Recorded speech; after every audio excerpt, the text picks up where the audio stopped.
a space for us. Un espacio para nosotras. Un espace pour nous.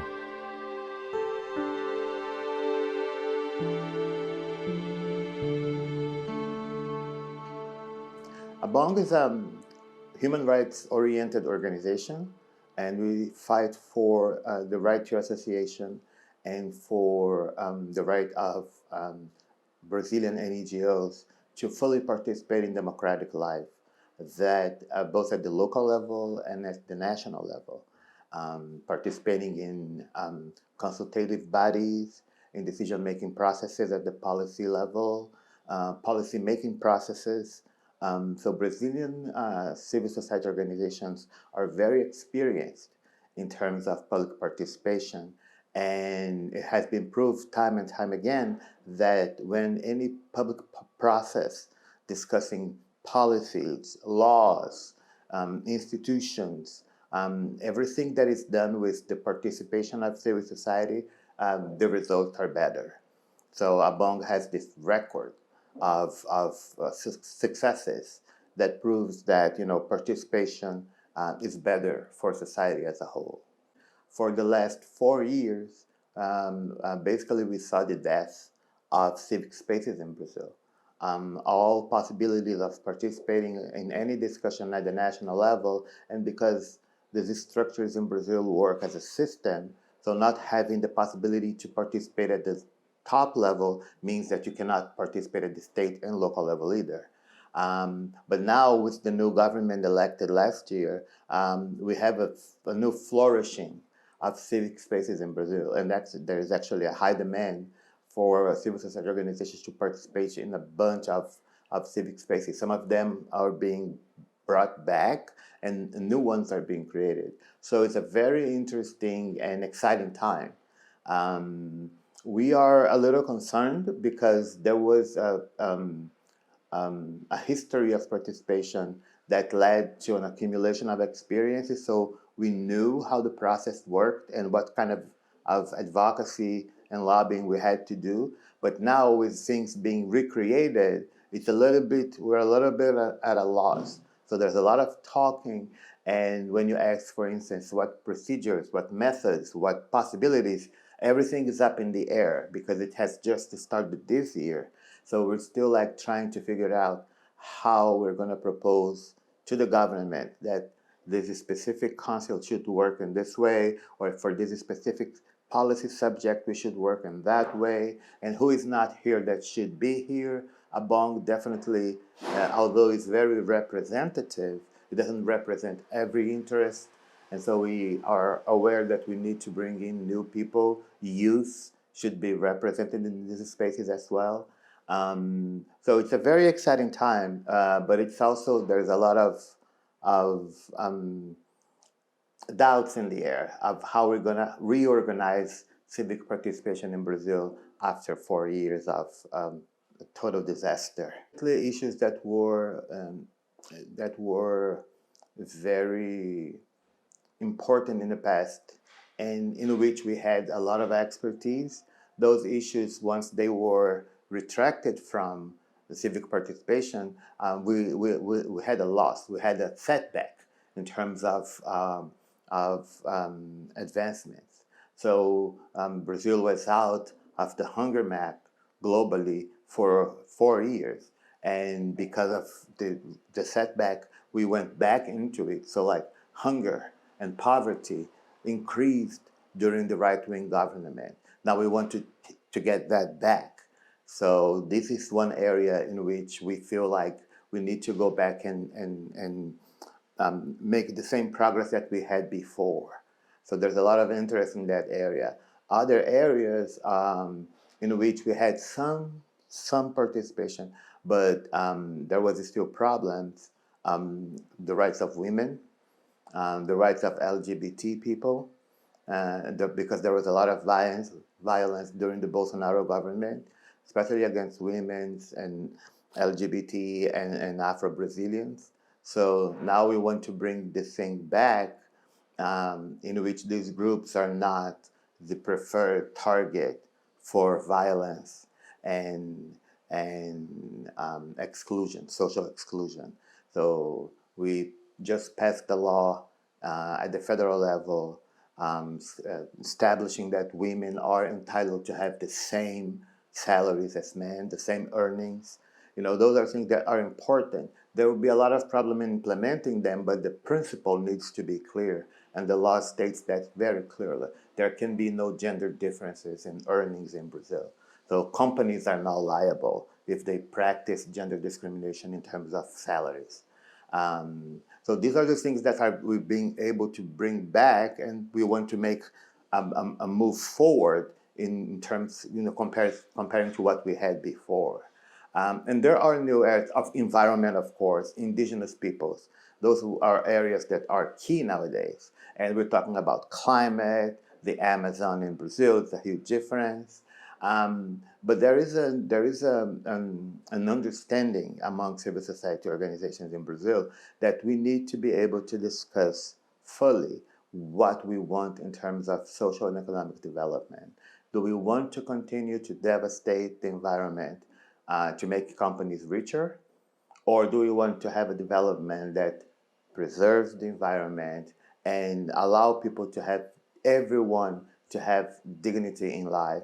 So not all of us are subject to hunger. Not all of us are subject, or a large number of us are subject to meager salaries, lack of proper employment, rights in employment, benefits, all those things that, if you want a fairer society, a just society, you need to address. So it cannot be all about developing, for the sake of development. It has to include everyone. Everyone has to have a level of life in Brazil that can be considered good living, with dignity, with respect for human rights, and with access to health and education and a comfortable life in cities and in rural areas. So those are some of the areas that CSOs in Brazil are very keen of discussing right now. At the federal level, at this moment, there is an opening to listening.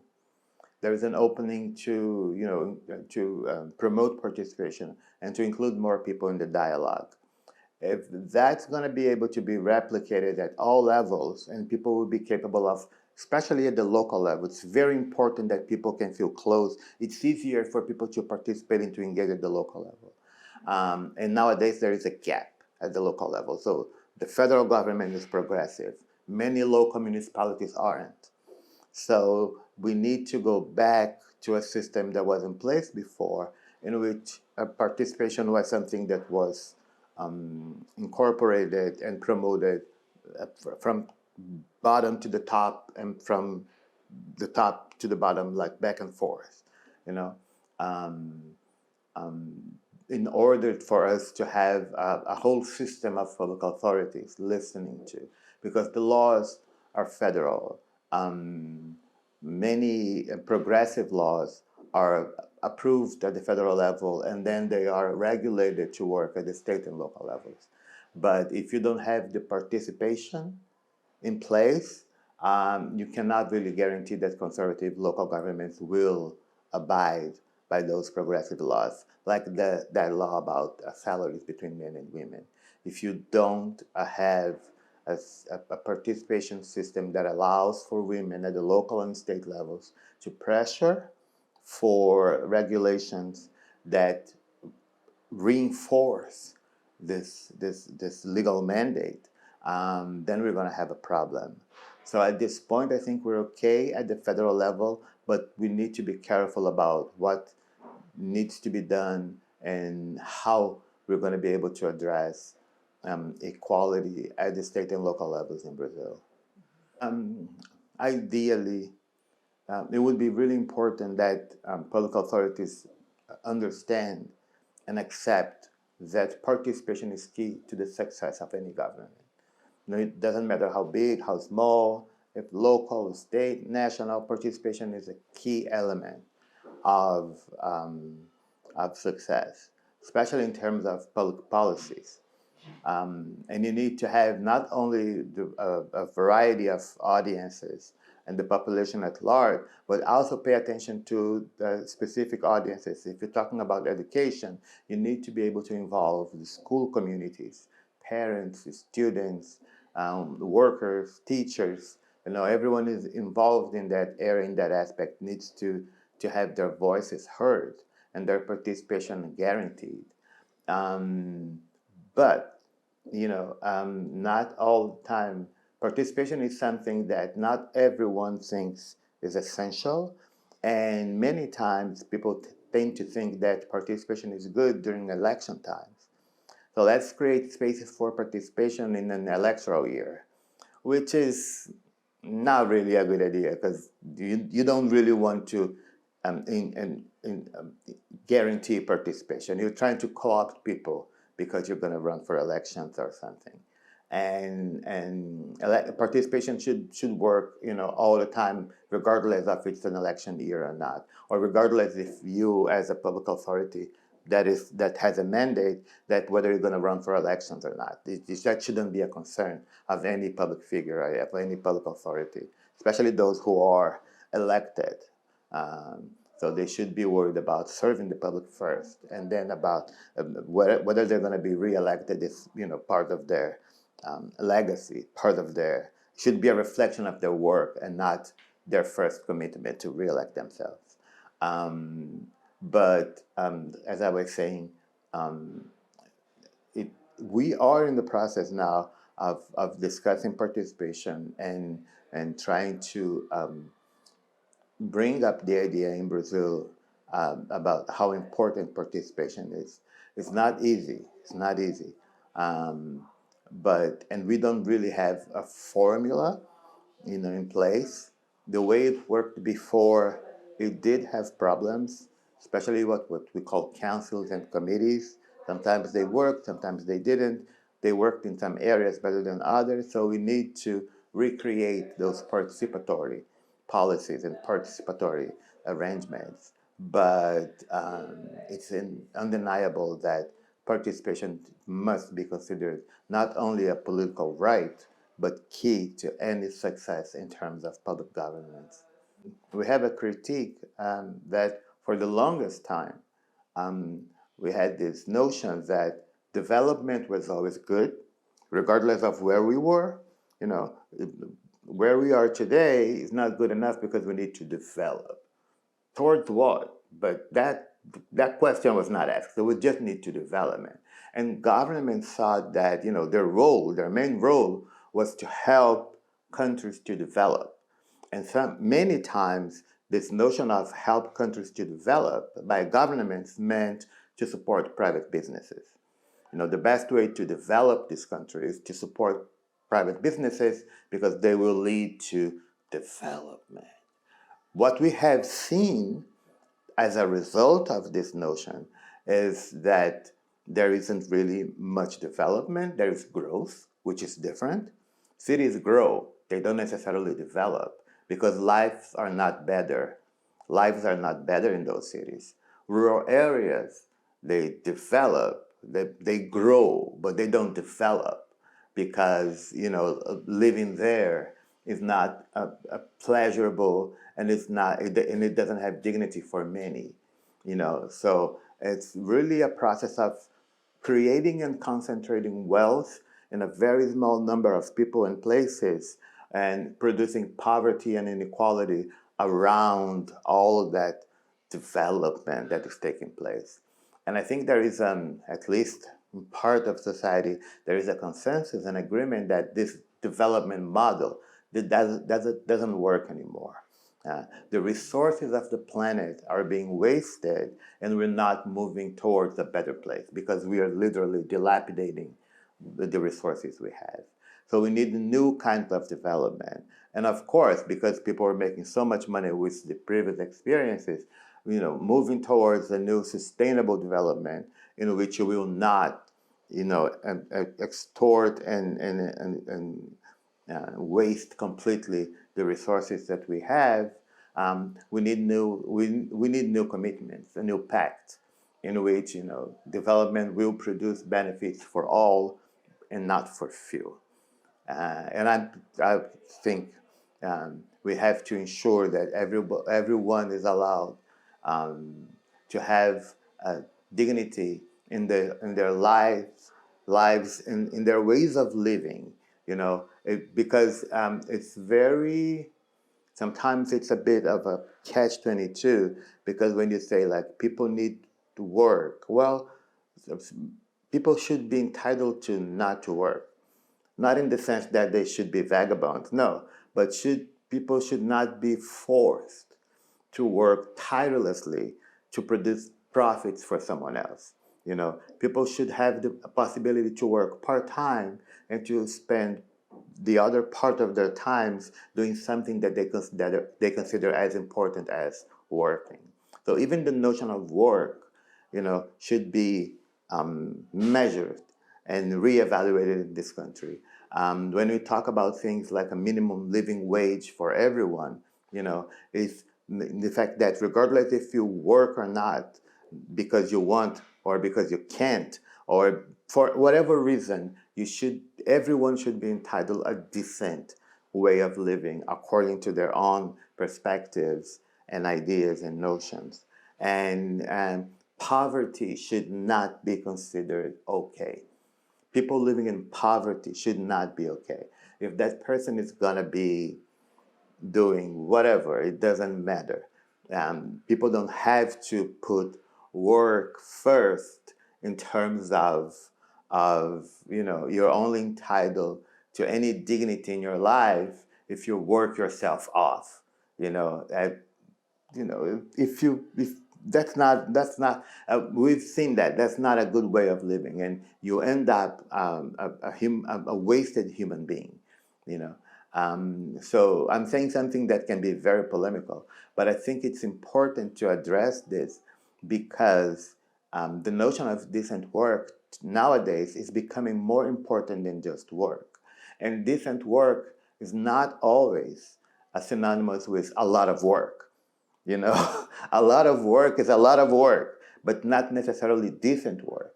And sometimes people, for different reasons, but immigrants, people from other countries who move to developed nations, they have to accumulate 3, 4 jobs to make a barely decent living. And that should not be, even migrating should be something that people, if you want to live somewhere else, you should have the freedom to do so. But you should not be forced to move by war, by poverty, by famine.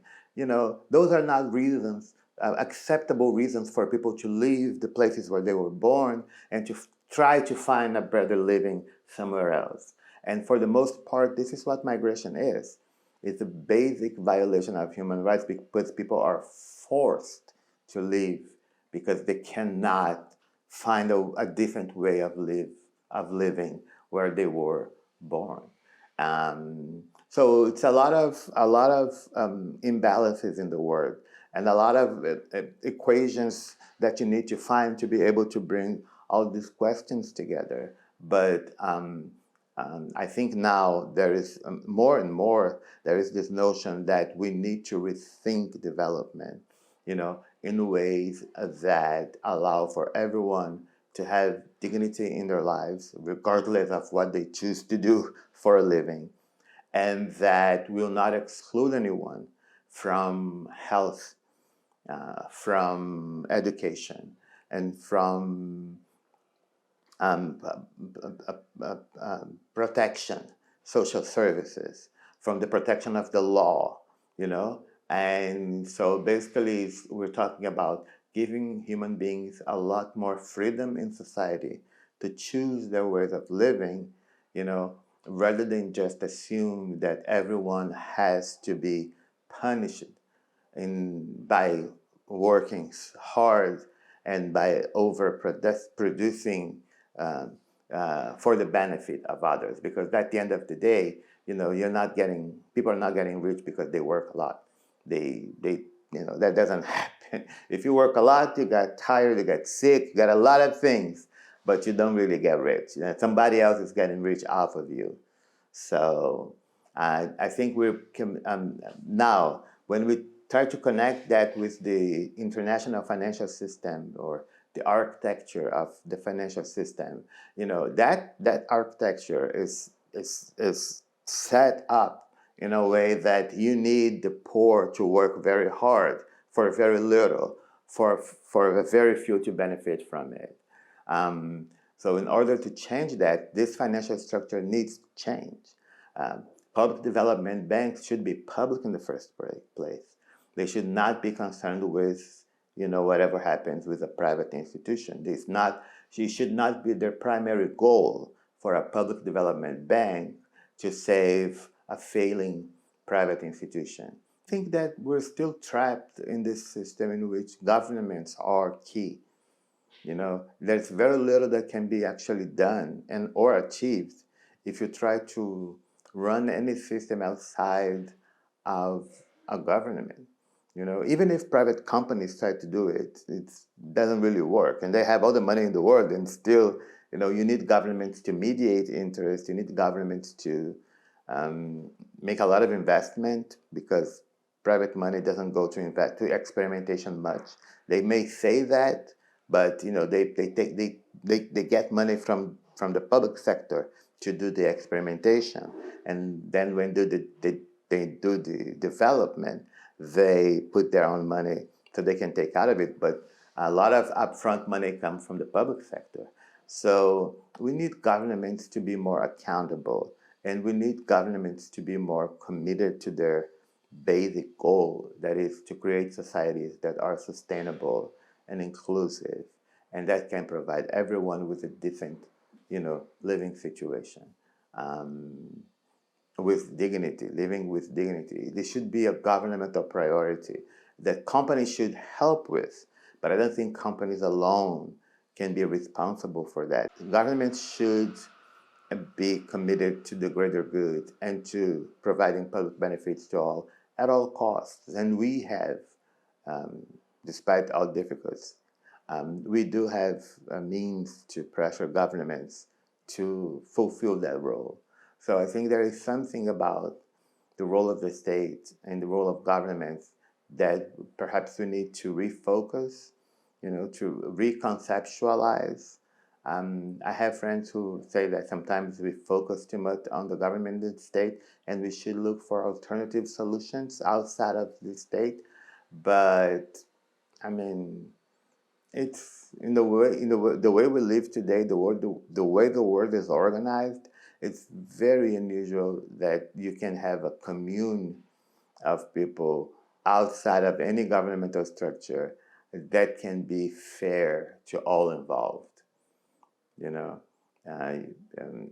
if they try to create a system that is fair to all involved, they end up creating a new kind of government. Because what you see when you go to the FIC, most of the banks there are development banks, or they might not be the majority, but if you look at the data and who puts more money, who invests more money into ideas that turn businesses viable, public banks do it more than private banks.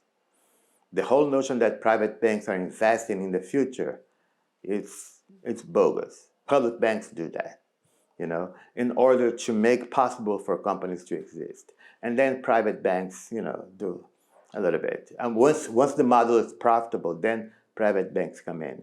But, so they may move more money, but they don't necessarily put up the money that's needed for investments who are not profitable up front. That's public money that comes from public development banks. But public development banks are also responsible for all the investment that you need to run a city or to run a country that private money doesn't do, for public transportation, for school systems, for health systems. And we're not asking everyone in Brazil to become a millionaire. We just ask for policies that, everyone is eating, everyone is getting health attention, everyone is getting educated. That's all. You can make all the money you want, but we still need to have this decent possibility for people to live And if they want to become millionaires later in life, they can do whatever they want, But at least you cannot basically condemn a part of the population to be poor and illiterate and unhealthy because they need to make money for some private companies. That balance is what's out of touch with reality. A space for us. Un espacio para nosotras. Un espace pour nous.